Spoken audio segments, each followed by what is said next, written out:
Hi, Mel 605 OS students.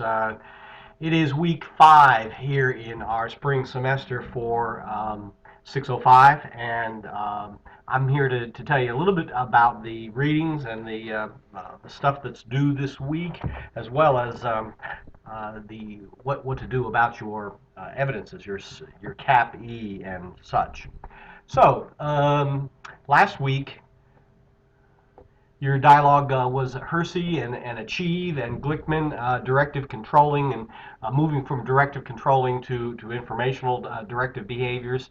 Um, Please note that some of the dialogues are just a straight post, and it's a way for me to assess your understanding of the text.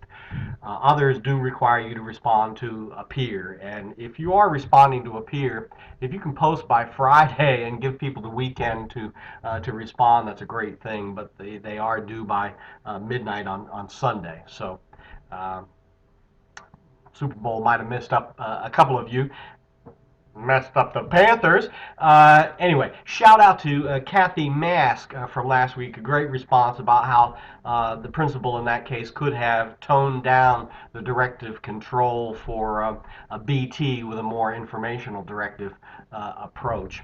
Anyway, we're going to be practicing using that behavior continuum and backing down from the direction to a more collaborative approach this week, and you'll see that in the text and in the dialogues. But each week for the next several weeks, you're going to be backing down the continuum and trying different approaches. Some of you have asked what's the best approach to use, or do these models, either the Hersey Achieve or the Glickman continuum of behaviors, help you as a supervisor in every case? No. And do remember that these are mostly about you as a supervisor, as an assistant principal or central office person supervising other adults. Most of them don't apply to managing kids, but is there one size fits all? No. I mentioned to a couple of you that you may take a more cultural approach. I was plunked in a school once where building the school culture, it was a pretty toxic culture, was my leadership job first, not working on individual effectiveness. It was building the culture. Bowman and Deal, or Peterson and Deal, there are books about leadership and culture. Seek one out if you haven't come across it. And I mentioned this culture handbook, Peterson and Deal, to somebody, I forget. Another great little book about leading is Michael Fullen. Right? I like most everything Michael Fullen has written. If you haven't run across Michael in some of your other readings, again, what I'm thinking is that as supervisors, as principals, you need a full tool belt with lots of different leadership approaches. Will Glickman or Hersey fit every situation? No, no. So this week in Hersey is chapter 6, determining effectiveness. So how do you determine institutional effectiveness, organizational effectiveness? It is about the quality and quantity of people's work, but effectiveness is doing the right things.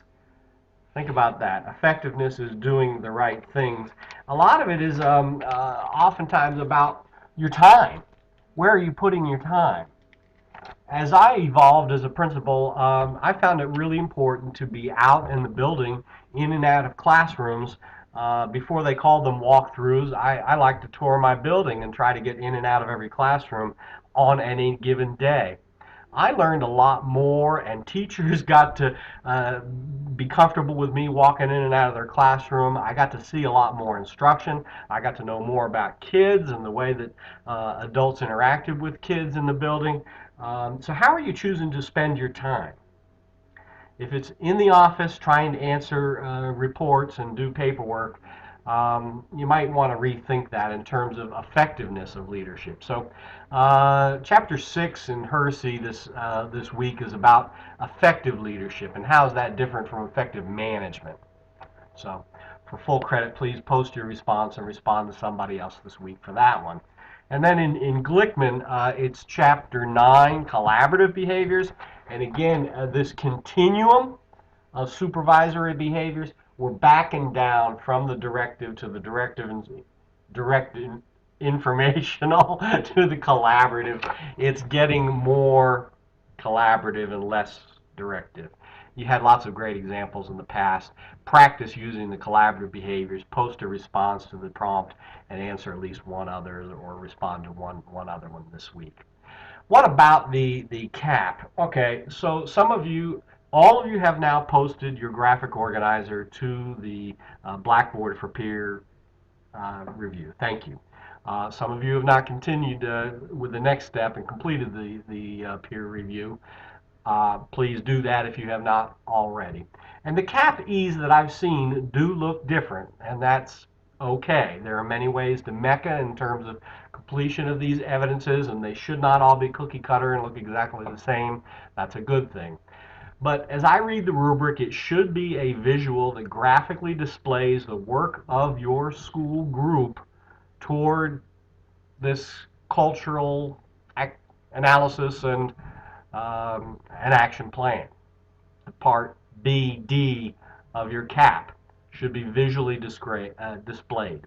Now, do you have to have a narrative with that to complete the project? Not to be proficient in my mind. It does not, a graphic by itself can be proficient, I think. However, why would you add a narrative? To me, it helps connect the dots between CAP B, C, D, and E. It helps the reader explain a little bit about where you derived that data. And if I read the rubric correctly, it says that to be accomplished, you should demonstrate how you collaborated with others to create it. I don't know how you would do that unless you have a paragraph or two of narrative. So to be accomplished and to explain how the graphic was developed with others, add a paragraph or two. Anyway, those should be posted in TaskStream to request comments. And I think I'll be one of the reviewers giving you feedback there. But then I will ask in a couple of weeks that you submit it to me in Blackboard. These evidences are going all over the place. But I'm going to give it a grade for your Blackboard MELS 605 class. Yes, it will be added to your portfolio in TaskStream, and it needs to be evaluated and at least proficient there. But I'll have you submit it in Blackboard later so that I have another assignment to give you a grade for in Blackboard. It's the CAP-E and the SciAP-F for this course. Okay, that's it for this week. That's a long-winded discussion. Please write to me if you have any questions. I'll be looking for your posts in Blackboard, and I will be checking TaskStream to see if some of you have uploaded the CAP-E and give you some feedback on it there too. So thank you. Have a great week. Sorry the Panthers lost.